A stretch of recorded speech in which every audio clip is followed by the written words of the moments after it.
That's the point. The box office has nothing to do with it. Right. You love a movie because it spoke to you. Why wouldn't you resent somebody saying, "Oh, but it was a flop; it didn't do any box office"? Right. That's outrageous. One filmmaker has always been ahead of his time. Go. Hi, I'm Javier Ibarreche with De Estreno, and I'm here with Francis Ford Coppola, director of Megalopolis. Mr. Coppola, how are you doing? I'm doing fine, thank you. It's an honor to meet you, and I wanted to start by asking you, over the past couple of years, we've seen some sort of a boom of legendary directors making some kind of autobiography. Like, I don't know, Spielberg made The Fabelmans, and Kenneth Branagh made Belfast, and Cuarón made Roma, and Megalopolis is obviously not an autobiography, but it does talk about Rome. It has to do with your ancestors. You set them in contemporary US, which is your current home country. And the movie addresses what I think is like your big preoccupation with the contemporary world. My question, I mean, this movie is about you. My question in that sense is Megalopolis your testament to your life, to your filmmaking, or to both? Well, you can look at it one way and realize that all cinema is at its best when it's the most personal, because we as human beings are each one of us unique. I mean, you are the result of your mother and father coming together that time, whenever that was, producing. The mathematics of it is that you are 1,000,000 to 1 chance. So if each of us are so unique, which we are, then if we do work that is personal, that work will be unique. So in a funny way, you answered your own question in a funny way, because of course, all my cinema that I've ever made, I always, it might have been a job at first, but I always was searching for what was personal about it and trying to emphasize that. And now as an elderly man, as a grandfather, great-grandfather, I'm finding that, of course, this movie, just as all the other movies I made, reveal much of who I am and what my view of my own life is in a very personal way. Right. And I mean, following up on that a little bit, Adam Driver's Caesar in this movie is able to stop time. We see that early on in the movie. While other empires might try to conquer space to acquire more land and territories, he seems to be focused on conquering time. As an artist whose career spans several decades, do you think about conquering time? Do you think of that idea? Well, it's not just that I think of that. It's all artists control time. I don't view it so militantly as conquering time. But the first cave painter who made a picture of an antelope running was freezing time. All cinema manipulates time. We tell a story, we flash forward, we flash back, we repeat. We totally control time. Goethe, the great poet, said architecture is frozen music. So to me, having a protagonist who controls time, an artist, is much more, it's much less exotic than having a man who dresses up in blue and red pajamas and flies, or who throws spider webs around and swings on spider webs. That's truly exotic compared to what my film is about, which is what all artists do, which is to manipulate time. Right. I saw at some point an interview you made where you said that you had made several movies in different styles, and now you wanted to make a movie in your own style. One of the elements that I can notice in that style has to do with the theatrical. Yes. Like the references to Shakespeare, Julius Caesar, maybe a bit of the tone of the actors. What would you say your style is made of?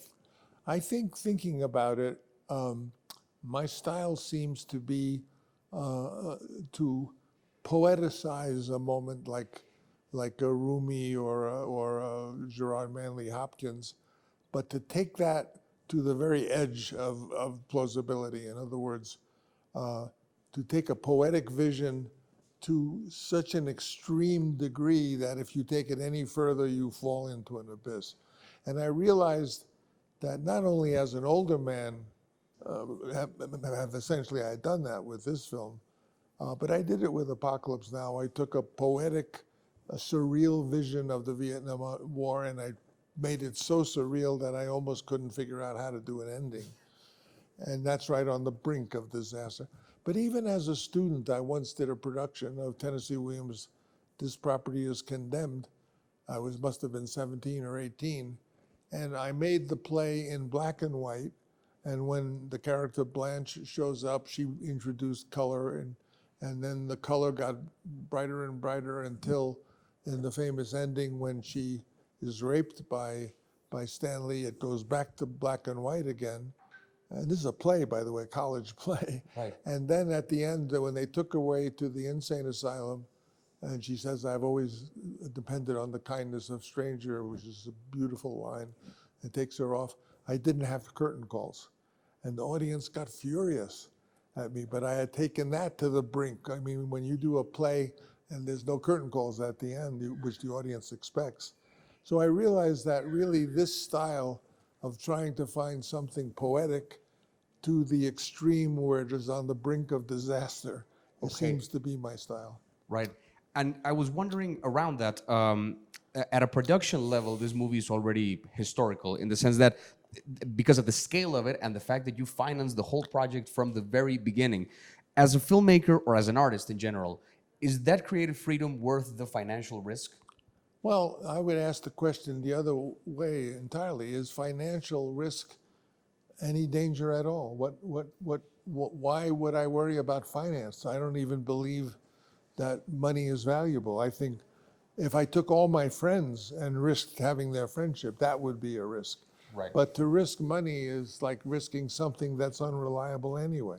I mean, as you know, at the end of Second World War, the Germans would go to the wheelbarrow with millions of dollars, essentially, and not be able to buy a loaf of bread. So I don't believe in this myth that has been perpetuated that money is the end-all, be-all of everything. Right. That the box office determines any kind of value. What does the box office have to do with art? I mean, what do you think is the greatest movie ever made? I'm not sure. Like, I think Just throw out one. That changes every year. Well, for you. Recently, Perfect Days. No, for you. Perfect Days. That is a movie Which that really one? moved me. Wim Wenders' Perfect Days. Okay. That's a movie that moved me profoundly. Okay, did you know what the box office was? I have no idea. That's the point.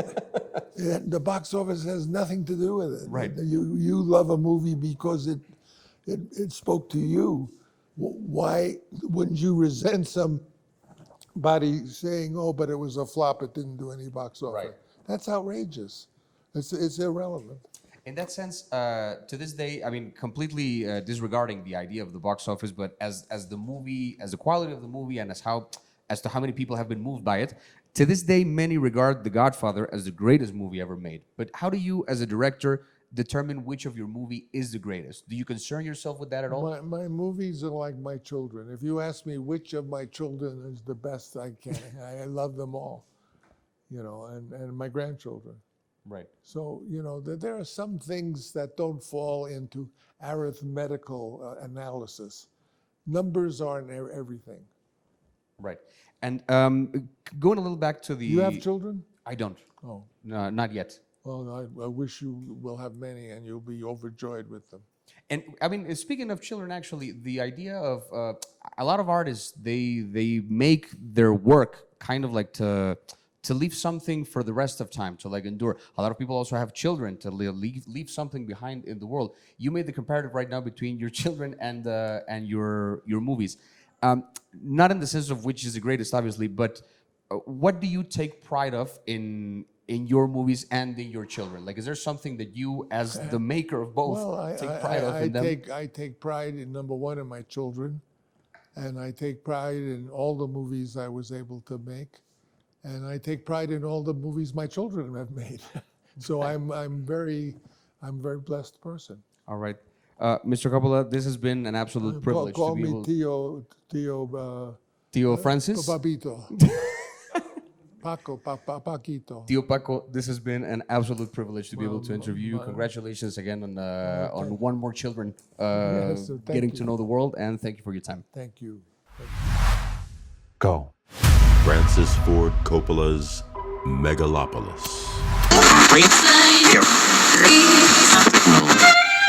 No, I'm not a writer. Okay. Yeah,